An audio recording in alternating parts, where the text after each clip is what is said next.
Hey guys, it's Saturday, June 5th, 2021, and I'm here on the patio of my condo in Holiday, Utah with my roommate's dog, Rocky. And these are some beautiful roses that my roommate planted. I'm feeling pretty lost and discouraged in life right now, and I thought it might help to maybe start making video journals every day or every few days, or just whenever I feel like it, to talk about my feelings and maybe have some accountability. Even if nobody watches these, I think they'll be healing for me to just talk about how I'm doing and what I'm feeling. So maybe I'll call them John's Ramblings. So here's the first installment of John's Ramblings, and I'm gonna maybe try to keep them short-ish. But anyway, I'm not gonna edit these, or maybe some of them I'll have more structure to what I'm saying than others. But today I don't really know what I'm gonna say. I'm just wanting to express that I'm hurting, and I'm hurting in a lot of areas, and I don't want these videos to be depressing. Maybe some of them will be more uplifting.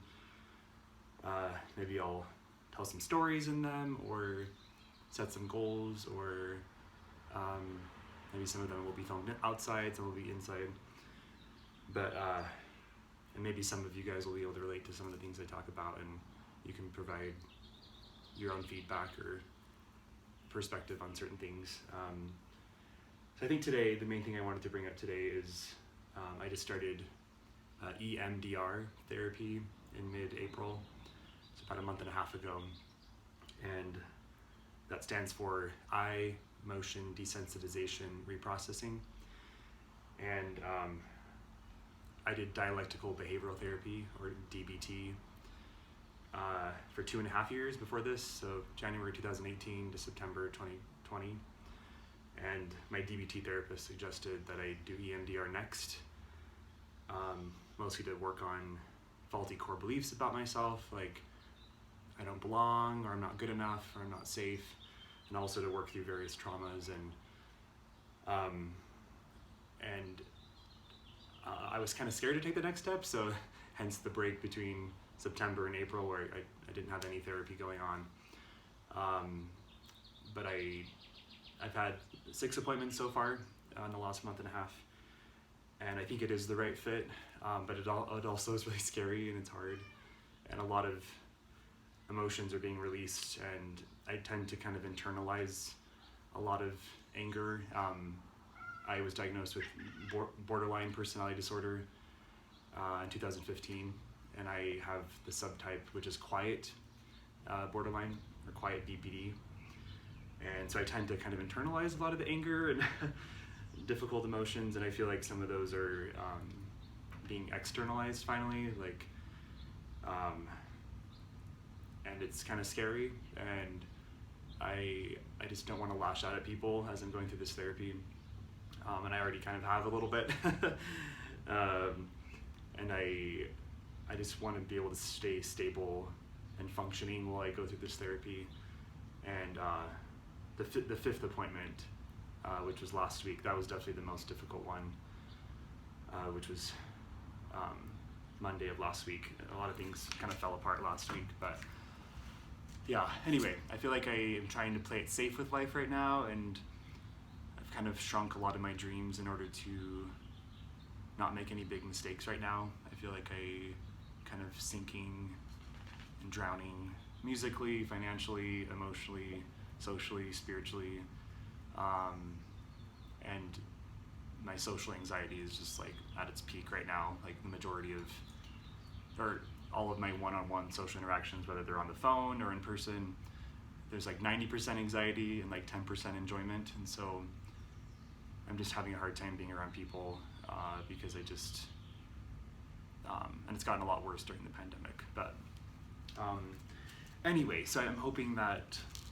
EMDR will help me work through some stuff and be more anchored and stable, but I feel like in the meantime things are probably going to get messier as I kind of work through traumas, big and small, in a lot of different areas, like whether that be church trauma, because I left the LDS church 3.5 years ago, mostly because I'm gay and because of a lot of other reasons too. Because I see the LDS church as a cult, and I being in the church for 27 years, there were a lot of good things, but there were, in the end, a lot more harmful things to kind of unpack. And so there's church trauma, there's a lot of roommate trauma. I've had the last 12 or 13 years of living with roommates since 2008. And I'm currently struggling quite a bit with my current roommate. He's a wonderful guy, but I think I tend to defensively detach when things are difficult with roommates. Whether it's, right now I just have one roommate. Sometimes I've had groups of roommates, and sometimes that's hard too because you feel left out. I've mostly lived with lots of straight roommates. I've often felt like kind of the odd man out. But anyway, so and then some of the other trauma I feel like I'm working through is just not believing in myself, believing that I'm worth love and support, and a lot of insecurities about my music. And feeling very distant from my family right now. There's one specific family member that I've had a lot of issues with in the last year or so, and they've been gaslighting me a lot, and I'm really needing to just not engage with them anymore. And I think because of that one situation, I'm kind of just avoiding most of my family. I also went through a breakup about a month and a half ago. I was in a relationship with a wonderful boyfriend from December to April, and the breakup was April 22nd, and he still is a dear friend of mine, and he's still a part of my life, but I kind of like slingshotted myself back into dating after the breakup, kind of as a way to process the grief or to fill the void that he left, and it didn't go very well. I think I need to take more time to grieve and to kind of work on myself. So I ended up pulling the plug on dating apps last Saturday, so a week ago. And that was hard because I think I'm still going to be open to dating, but maybe just, through people that I meet organically or Facebook friends. But dating apps can be very, very addicting and distracting. So I'm glad that I pulled away from those, because I think I need to just focus on me and healing right now, and kind of strengthening my relationships with people that matter the most, like friends and family.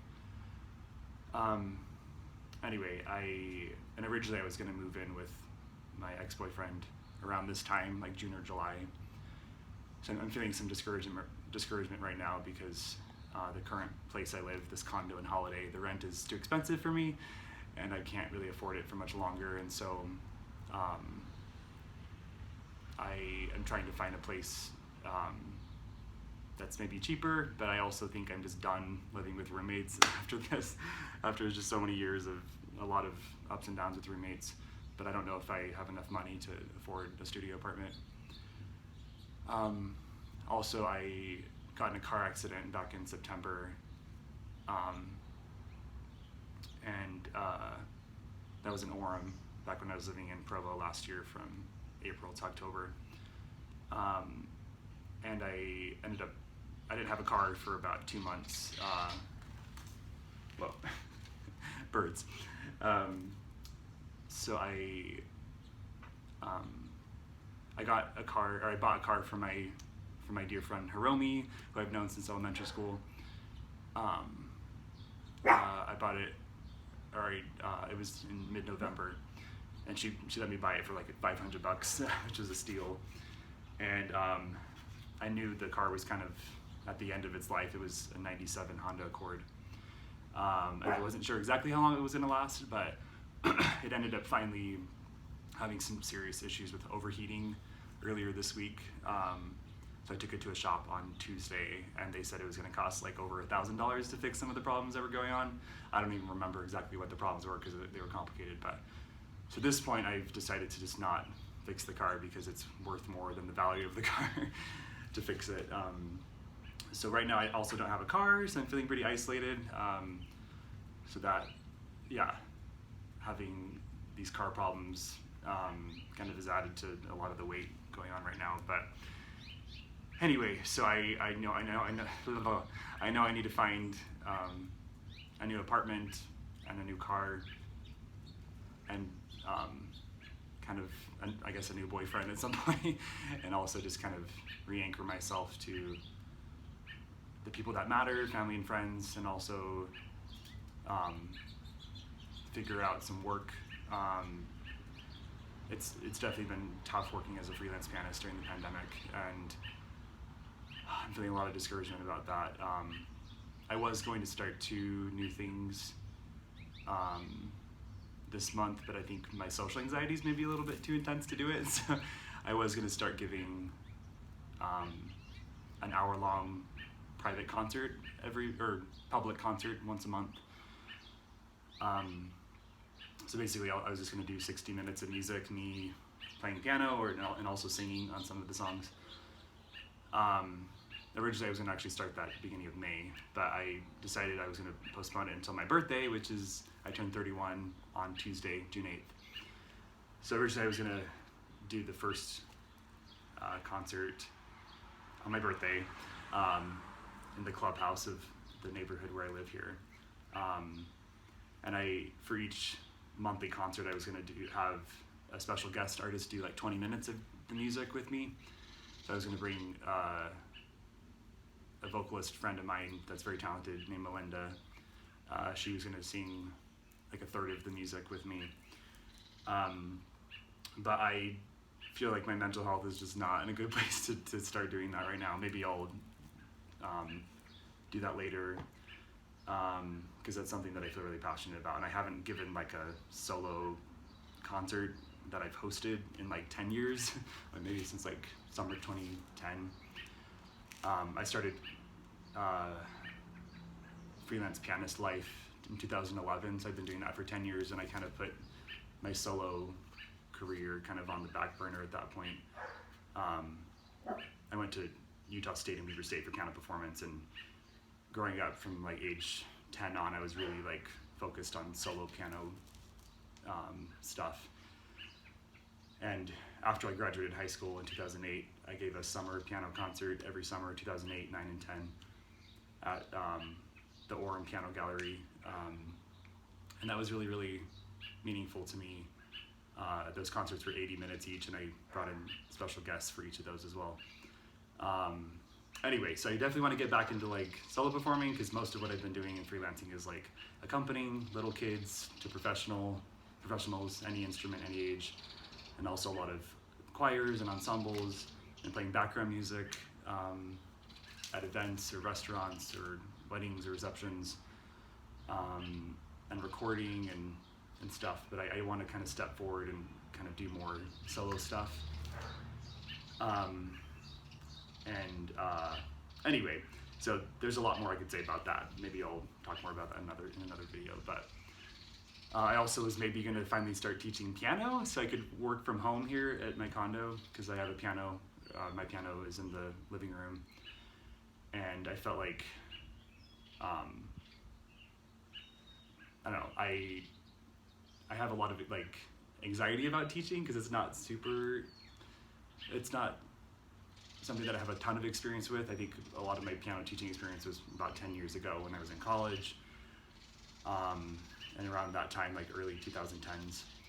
And I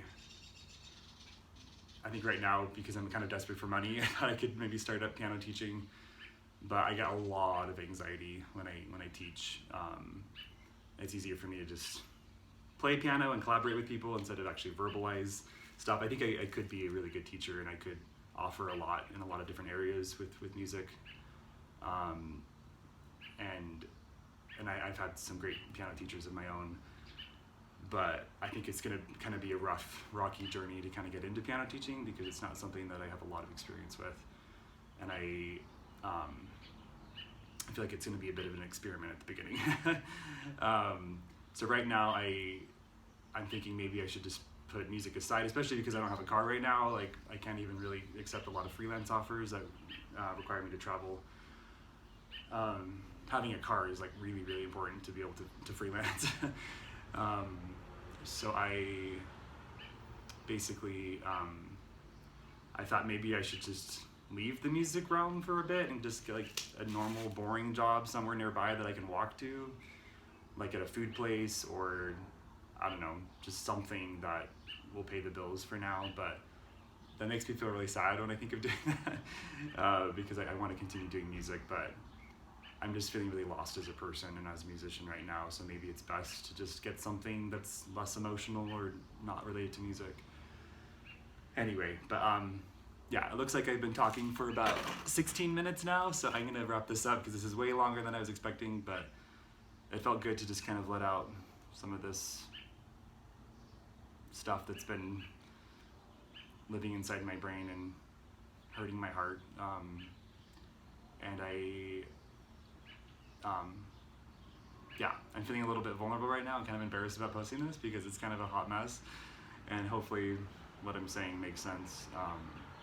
But I hope you guys have a great weekend, and I'm getting really hot here because I'm like right in the sun, so I'm sweating and I'm gonna go cool off now.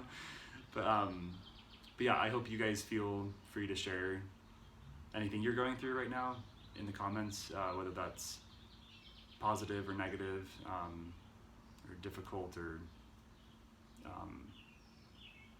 easy, whatever. Like, if you guys feel like you want to share some of your own stuff, I'm happy to empathize with what you're going through as well. And anyway, I just want to be a little bit more vulnerable and honest, and I don't want to like have a pity party or air my dirty laundry here. I think I just want to kind of have accountability through these videos, and also maybe help myself talk through some stuff. I think my therapy appointments are so short, they're like 45 minutes once a week, and maybe I just need a place like these videos to dump more feelings and kind of help myself talk through some things. But anyway, so I hope you enjoyed this 18-minute self-therapy session, and yeah, I'll see you later. Bye.